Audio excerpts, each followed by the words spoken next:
सुबह सुबह मेरी नींद में आने वाले ख्वाबों को तोड़कर ये लोग मुझे लेने के लिए मेरे घर के बाहर आ जाते हैं, जिनकी वजह से इच्छा न होने के बावजूद भी मुझे कोचिंग जाना पड़ता है। नहीं तो बिना रीजन के घर रुकने पर घर वाले मुझे घर से बेदखल कर देते। रास्ते में सन्नाटा किसी अनजान व्यक्ति की द्विचक्र वाहिनी चलाकर अपना समय व्यतीत कर रहा था, जो कि इस लड़के की थी। कोचिंग शुरू होने से पहले ये लोग आपस में वार्तालाप कर रहे थे। पढ़ाई की अवधि समाप्त होने पर हम भोला की चप्पल को कचरे में फेंक देते हैं और इसे गुलाम बना लिया जाता है, जिस पर खुशी प्रकट करने के साथ साथ मंटा अपने नृत्य का प्रदर्शन करता है। अब इसकी चप्पल को फुटबॉल बनाकर हवा में उछाला जाता है,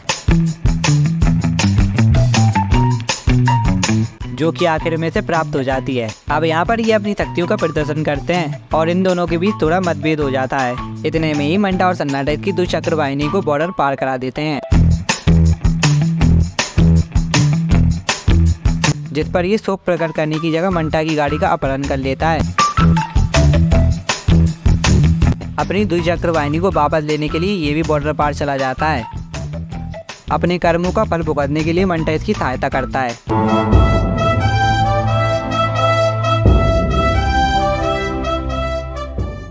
तो मस्ती मजाक खत्म होने पर हम अपने घर के लिए रवाना होते हैं, परंतु दिशा परिवर्तन कर हम यहाँ पर मूर्ति का ऑर्डर देने के लिए आ जाते हैं, जहाँ पर सन्नाटा न जाने किसके गम में खोया हुआ था और मंटा को सामने से आते हुए यमराज नजर नहीं आए। और यहाँ पर सन्नाटा अपनी शक्तियों का प्रदर्शन करते हुए कुत्तों की नींद आराम कर देता है। शायद इन जैसों के लिए ही बागर बिल्ला का कंटेंट बनाया जाता है। Naughty boy. इन दो अन्य लड़कों के आने के बाद हम अंदर प्रवेश लेते हैं और इन भैया से पर्ची कटाते हैं। अब थोड़ा निर्माण कार्य देखने के बाद हम अपने घर के लिए रवाना होते हैं, जहाँ पर मुझे इसे संभालने का दायित्व सौंपा जाता है। शाम होने पर सन्नाटा मुझे लेने के लिए आ जाता है, जिसके पश्चात हम टेकरी के लिए प्रस्थान करते हैं, जहाँ पर रास्ते में हमें हमारे अन्य मित्रगण भी मिल जाते हैं। अपने पापों का पश्चाताप करते हुए हम सर्वप्रथम शनि महाराज के दर्शन करते हैं। अब इन अंकल को अपनी गाड़ी सौंपते हुए इनसे प्रसाद खरीद लेते हैं और फिर से चलना प्रारंभ कर देते हैं। चूँकि आज मंगलवार था, इसलिए यहाँ पर अनेक प्रकार की दुकानें लगी हुई थी। अब मैं अपने मित्र मंडल के पास पहुँचाता हूँ और अब इन चित्रों को देखकर टेकरी की घाटी चढ़ना प्रारंभ कर देते हैं, जिसे चढ़ने में मुझे कोई थकावट महसूस नहीं हुई। टेकरी जिस चीज के लिए प्रसिद्ध है वो है यहाँ का अद्भुत नजारा। हमारा मित्र मंडल पीछे रह गया था और हम आगे आ गए थे, क्योंकि हमारे पास स्पीड है यार, स्पीड।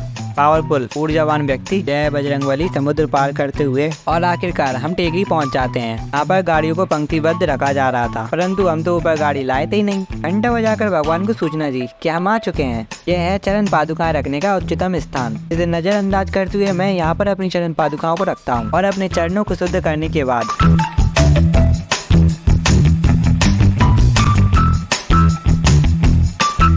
हम टेकरी पर पहुंच जाते हैं। और मंदिर में आने पर हमें यह पता चलता है कि आज ज़्यादा भीड़ नहीं थी, तो हम शांतिपूर्ण तरीके से टेकरी सरकार के दर्शन कर लेते हैं। महाराज जी से अपना टीकाकरण कराने के बाद पीछे से गुजरते हुए हम हनुमान चालीसा की पुस्तक को उठा लेते हैं। इसके पश्चात मैं एकांत में जाकर हनुमान चालीसा का पाठ करता हूँ।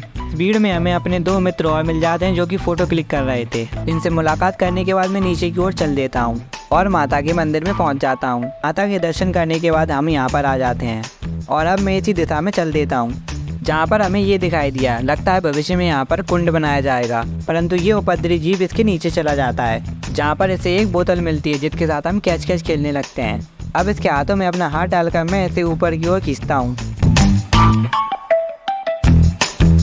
जहाँ ये गंदे पानी से ही अपने हाथों को धो लेता है। इन बच्चों का घर देखने में घर कम और बुर्ज खलीफा ज़्यादा लग रहा था। अब मैं सीधे रास्ते को नकारते हुए यहाँ से ऊपर चढ़ जाता हूँ और मेरे पास सन्नाटा भी यहीं से ऊपर आ जाता है। आप लोग कभी टेकरी आओ तो ये जरूर नोटिस करना कि टेकरी का निर्माण कार्य कभी भी खत्म नहीं होता। अब हम भोलेनाथ जी के मंदिर में आ जाते हैं, जहाँ पर मैं इनके दर्शन करता हूँ। यहाँ पर मंटा में ऊपर मिले मित्रों से बातचीत कर रहा था। ये प्रसाद का वितरण कम और जायदाद का वितरण ज़्यादा लग रहा था।